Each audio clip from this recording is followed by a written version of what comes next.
All right. Hello, everyone. I'm Bernd, and today is day 22 of Advent of Code. Today was an interesting puzzle. So we're having a grid, and we're walking around on that grid. So we give them instructions like go for 10 steps, turn right, go for 5 steps, turn left, and so on. So we'll start at this position, and then we'll walk up to 10 steps. But until we hit one of those fields which number sign on it, which is a solid field, and we cannot walk on it. So we stop right before. Then we turn, and then we again walk for a few steps in a different direction. And importantly, if we walk out of the grid, we'll just continue at the other end of the grid. And we're just walking around there for all the instructions, and then we want to know our final position. Okay, so how can we do it in code? So there's quite a lot of boilerplate code that we need. So for example, we want to have a tile, which can be either open, solid, or none, and also depending on the value in the input. We want to have a direction, so this already gives us the score of the direction. So we also have a score, which maps a direction to the corresponding number, so 0 to 3.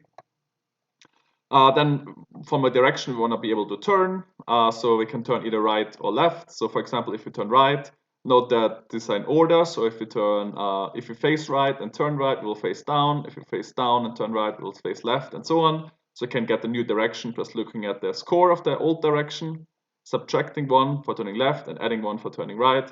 And then we still need to make sure they're in the interval 0 to 3. So we just take it modulo 4, and that will give us the new direction. We can also define the opposite direction, which just is equal to turning left twice. And then we also want to keep track of our position on the grid. So we use the data class for this, frozen, so we can use it as a key in a dictionary. And we just have an x coordinate and a y coordinate. And we want to be able to add two positions and get the result as expected by adding the x and y coordinates. This way we can define the step corresponding to the direction. So if you go right, the step will be one of those position classes with the coordinates 1 and 0, and similar for the other directions. Okay, with that to solve the problem, we can first, of course, we need to read the file and split it into lines. Then we want to parse a grid out of those lines. So for that, we just go through all the lines and also for all the character and lines, define the corresponding position, and then the grid of the key position will be equal to the tile of this character. And then we also define the starting position, and we also parse the instruction string. So it's something like this. And here, which we make a little trick we use is, so we pass one character at a time. So in order to parse these 10, we just multiply the current number with 10 and add the integer of the next one in order to keep parse longer numbers, longer integers that have more than one digit correctly.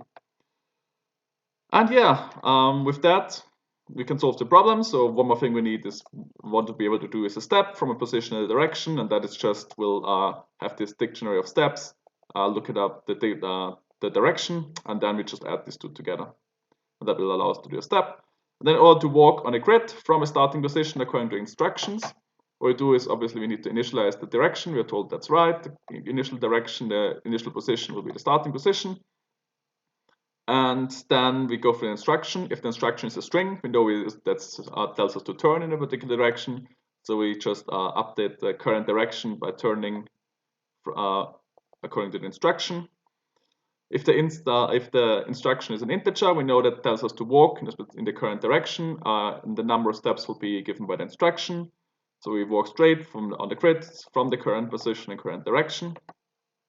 How do you walk straight? We just iterate through the number of steps, and then we do from the current step we get the new position, and we're not sure if we're allowed to step on a new position yet, so it's just to try. So if the new tile according to the new position is a solid tile, we're not allowed to step there. So in particular we stop the walking, so we can't walk any further. So we will return the current position, the one that's kind of the position before the new position.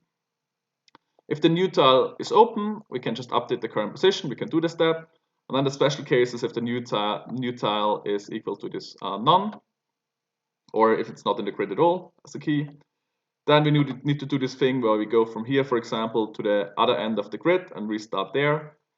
So we can do this by flying back in our code, or thinking of flying back. So we just have this fly back position, and then we update fly back position until it's none. So we go in the opposite direction, and we take steps back until we hit the tile that's either out or side of the grid. or has a value of tile.none. And then we know like this position will be take this last fly back position and step one step in the current direction again. And then we again need to check. So for example, here, if we go out and back on the other side, there's a solid, so we can't do that. So we again need to check if the new position, the tile is solid. Then we'll know we have to stop where we're currently at. So we return the current position. Otherwise, we update the current position. Okay, and with that, we can solve the problem. So we take our lines, parse the grid, the starting position, and the instruction, and then we just call this walk function, and this will give it the final position and the final direction. And then the score or solution will be the final position, the y-coordinate times 1000 plus the x-coordinate times 4 plus the score of the final direction. You can do it with a little test, and with a bit of luck, that looks good. So yeah, that's it for part 1.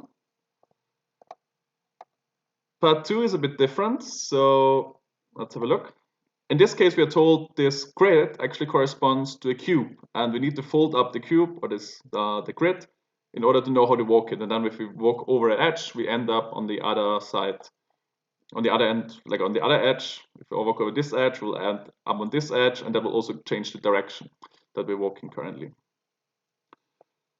So for this, in order to solve this, I didn't pass it automatically, but like looked at the grid and put in the edges myself by hand. So for example, if that's, so we can, if that's my input grid, and if we look at this edge, it will map to this edge by folding. Similarly, this edge will map to this edge, and I put it into code by having these tuples. So the first edge will be x position 2, y position will be for like from 1 to 2, and the direction to facing outwards is right. And this will correspond to the other direction, which has x position 2 to 3, y position 1, and direction facing downwards. And then having these edges like this, and the second, similar, the second edge will be this one, and you again specify it in the direction facing outwards.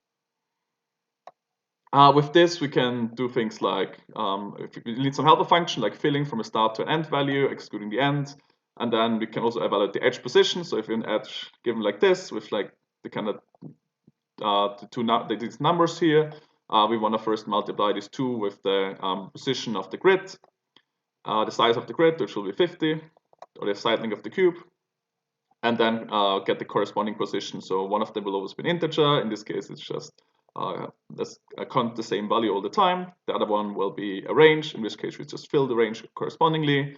And we might need to offset this x by 1 if, for example, the left edge will be here and the corresponding right edge will be at a slightly different position.